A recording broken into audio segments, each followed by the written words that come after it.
देखो क्या कॉन्सेप्ट है, इंडिया डॉलर पे ज्यादातर डिपेंड करता है, उसके ऊपर ट्रेड करने की कोशिश करता है, तो उसके अंदर प्रॉब्लम क्या हो जाती है कि we are dependent on a foreign currency.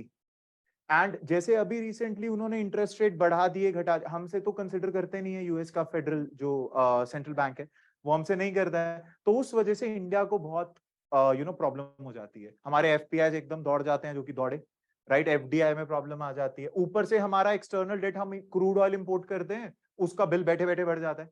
तो इस साल जो हमारे फॉरेक्स रिजर्व्स नीचे गए हैं, उसका मेन रीजन यही है, too much dependence on foreign currency, specially dollar. अब इसका इलाज या इसका सॉल्यूशन इंडिया ढूंढ रहा है कि why not we trade with rupee in international market. पर जिस कंट्री से हम ट्रेड करने चाहते हैं वो बोलते हैं हम रूपी का करेंगे क्या। भाई रूपी तो तब लेके फायदा है ना जब वो उससे कुछ खरीद सके। अब इसके दो पॉसिबिलिटी है, जिस कंट्री को हम दे रहे हैं वहां पे हम अपना बिजनेस प्रेजेंस इतना रखें कि उसे लगे कि इससे रूपी लेंगे, यहां पे कर देंगे।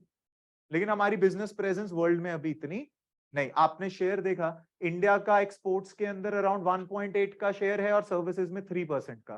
तो आप मान के चलो जो 97% ऑफ द कंट्रीज हैं, they don't even know what is India, where is India. तो मतलब इफेक्टिवली हम उनसे भी ट्रेड करते हैं, पर परसेंटेज बेसिस पे देखें तो उनके पास इतना रेलिवेंस नहीं है इंडियन रूपी लेने का, ना वो इंडिया आते, ना इंडिया से कोई एसेट सामान खरीद रहे। तो इसका सॉल्यूशन इंटरनेशनल ट्रेड रूपी में करें, पर बहुत सारी कंट्रीज कहती हैं हम रूपी लेके करेंगे क्या, तो उसका सॉल्यूशन भी हम लेके आए हैं। सॉल्यूशन क्या है, आप सबसे पहले देखो, ये तो इंडिया आप मान ही चुके हो, है ना। ये इंडिया है, और हंसने की क्या बात है नहीं।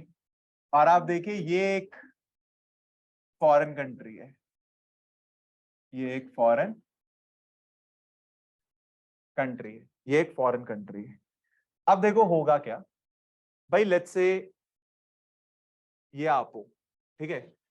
आप इस कंट्री से, सी अज्यूम कर लेते हैं रशिया या यूके है ना। अब आप इस कंट्री से कुछ इंपोर्ट करना चाहते हो, लेट्स से इस ए पर्सन से आपने यहां पे खरीदा कुछ गुड्स, बदले में आपको इसे इफेक्टिवली क्या करनी थी, पेमेंट। आपको ए को क्या करनी थी, पेमेंट। अच्छा ये फॉरेन करेंसी में करनी थी। लेकिन अब हम क्या बोल रहे हैं कि भैया एक काम करिए, आप अपने इस फॉरेन कंट्री को बोलिए कि इसका कोई बैंक होगा, इनका कोई बड़ा बैंक होगा, उसे बोलो वो अपना एक अकाउंट इंडिया के किसी बैंक में खोल ले। भाई let's say this is SBI. तो हम उस बैंक को बोलेंगे कि you come and open your bank account in India's bank, that is SBI. वो आपका ही अकाउंट है, आपको पैसे मिल जाएंगे। आपने यहां पर अकाउंट खोल लिया, ये रहा आपका अकाउंट, राइट। हम ये पेमेंट यहां नहीं करेंगे क्योंकि यहां फॉरेन करेंसी में देना है। हम ये पेमेंट कहां कर देते हैं, आपके अकाउंट में यहां पे इंडियन रुपी में। See rather than you taking from us dollar, will give you Indian rupee. इस बैंक में तो इंडियन रुपी एक्सेप्ट हो जाएगा। वो बोलेगा अच्छा नेक्स्ट बताओ, क्योंकि अभी रह गया थोड़ा, राइट। तो आप देखिए, लेट्स से अज्यूम करते हैं आपने गुड्स खरीदे और आपने यहां पर टोटल पैसा डिपॉजिट कर दिया, जितना भी 1000 रुपए 2000 जो आपको करना था। अब उसके बाद नेक्स्ट स्टेज क्या होगी, लेट्स से इंडिया के अंदर कोई एक्सपोर्टर है, इंडिया के अंदर कोई एक्सपोर्टर है, और वो अब यहां पर किसी बी बंदे को, यहां पर किसी बी बंदे को क्या करता है, गुड्स देता है।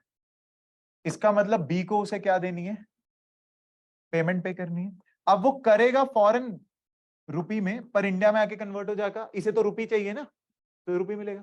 तो वो क्या करो, वो पेमेंट आप यहां से ना करना, यहां से ना भिजवाना, वो पेमेंट आप इसको कहां से भिजवा देना, इस अकाउंट से। लेट्स से यहां से ये वो क्या ले लेगा, पेमेंट। ये वाला बैंक अकाउंट उसका यहां पर इसको सेटल कर देगा, क्योंकि उसके अकाउंट में तो पैसा आ गया। और ये वाले का भी ऐसे ही। तो हर कंट्री अपने एक मेन बैंक को बोले हमारे यहाँ बैंक में अकाउंट खोल लो, जो हमें पेमेंट करनी थी आपकी हम इधर कर देंगे रुपी में, और आपको जो पेमेंट करनी थी हमारी डॉलर में ही करते, बाद में कन्वर्ट करते, वो भी आप किस में कर देना, आईएनआर के अंदर। तो आपकी ये प्रॉब्लम है कि आपको हम रुपी देंगे तो आप यहां उसका यूज नहीं कर सकते, but you can use the rupee in India. तो आप कल को एक्सपोर्ट करोगे कुछ, तो हमारी पेमेंट आप यहां से कर। देखो हर कंट्री इसके लिए नहीं मानेगा, क्योंकि वो ये बोल सकता है कि व्हाट इफ हम कल को इतना आपसे एक्सपोर्ट करें ही ना। हाँ भाई, हम आपको इंपोर्ट ज्यादा भेजते हैं और एक्सपोर्ट आप हमें कम भेजते हो, तो व्हाट इफ हम इतना एक्सपोर्ट करें ही ना। तो ये एक डाउट है, तो ज्यादातर इसमें वही कंट्रीज आएंगी जिनका इंपोर्ट और एक्सपोर्ट इंडिया के साथ डाल। पर इसका फायदा ये हो जाएगा, आपको वो करेंसी रिस्क बार बार एक्सचेंज करना और वो वाली चीज करना आपका बच जाएगा। जैसे यूके का बैंक है HSBC बैंक, लेट्स से ये वो है, उसने अभी SBI के साथ अपना अकाउंट खोला हुआ है ऐसे करने के लिए, और उस अकाउंट को हम बोलते हैं वोस्त्रो अकाउंट। वोस्त्रो अकाउंट का मतलब क्या होता है? देखो, वोस्त्रो का मतलब है योर्स, नोस्त्रो का मतलब है आर्स।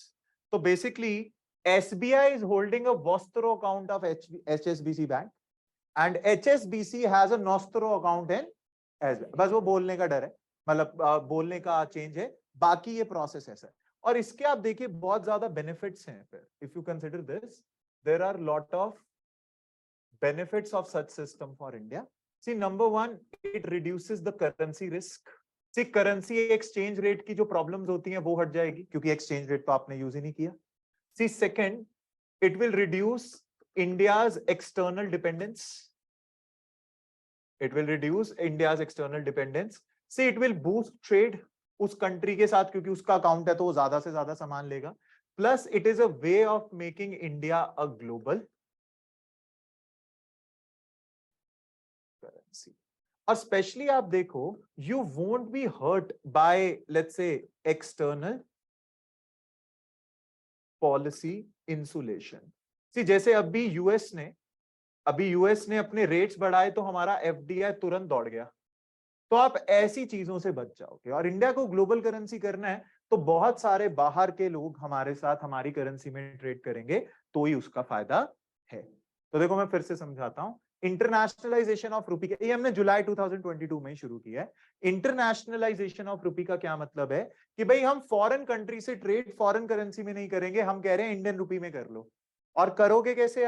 आप उससे जो भी इंपोर्ट करेंगे और उसे आपको जो भी पेमेंट करनी थी आप उसको वहां ना करो, उसकी पेमेंट वहां का एक बैंक इंडिया के बैंक के अंदर अपना एक अकाउंट खोल लेगा जिसे वोस्त्रो अकाउंट कहेंगे। तो हम यहां पेमेंट करने की जगह पेमेंट कहां कर देंगे? वोस्त्रो अकाउंट में। उसके बाद अगर इंडिया से कभी वो लोग एक्सपोर्ट लेते हैं तो उन्हें हमें पे करना था, तो वो क्या करेंगे? वो इस बैंक को बोल देंगे और इस वोस्त्रो अकाउंट से हमारी पेमेंट करवा देंगे। तो आपको एक्सचेंज रेट की कोई जरूरत नहीं पड़ी, बस क्या करना है, वहां के एक बैंक को हमारे एक बैंक के अंदर अकाउंट खोलना है। और अगर इंडिया को भी ऐसा उसके साथ करना है तो इंडिया भी अपना अकाउंट वहां खोल सकता है। Is this clear? And there are lot of benefits, external dependence कम हो जाएगी, इंडियन ग्लोबल करेंसी बन सकता है, और ये वाली सारी चीजें। Is this clear? पक्का?